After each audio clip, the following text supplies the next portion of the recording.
All right, well, the sauce man, Oliver Saucy, does it better than just about anybody else when it comes to the cooking class.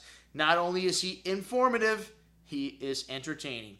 And last night was our spring fling cooking class, and Ollie was mixing up the victuals and some great stuff. And you know, whenever I pair wines for this cooking class, I don't think of one wine with each course. You know, I'm thinking of different wines stylistically to show people how different wines work with different foods.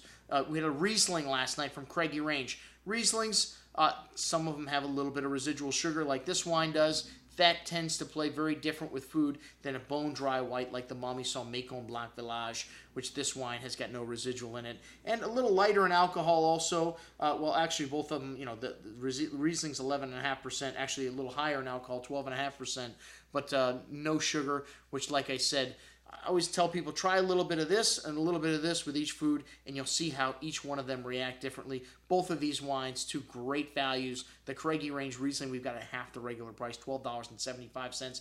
The greatest small family-owned vineyard in New Zealand is Craggy Range. They make 25 different wines or more, and this is one of their single vineyard wines, the Fletcher family vineyard Riesling from Craggy Range at $12.75. Next up, the Mommessin 2008 Macon Blanc. This says Viognier, which I don't believe means anything anywhere in France, but definitely not in Burgundy. But what it means to them is these vineyards come about 50 years old Chardonnay, pure unadulterated Chardonnay in this wine.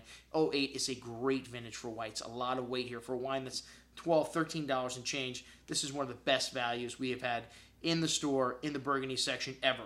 All right, and then the two reds. As I mentioned, we want to pick two different styles of wine when we're doing this class, not a wine with each course. And the off the leash, hey, where's that come from, man? Only the Australians would name a wine off the leash, and this guy is a little bit off the leash. But it's a Shiraz and Viognier blend, very fruit forward, really soft tannins, drinking beautiful right now. And then our Dardi Barolo. Barolo is the king of all reds, the big boy, and usually very tannic. This wine, 03 vintage, a little bit hot, maybe not quite as tannic, but still pretty dry for a red wine. Very different in style than the Shiraz from Australia. And that's what we had to drink last night at the cooking class, folks. I'm your host, Andrew Lamposoni, signing off for the Wine Watch, saying remember, always drink the good stuff first.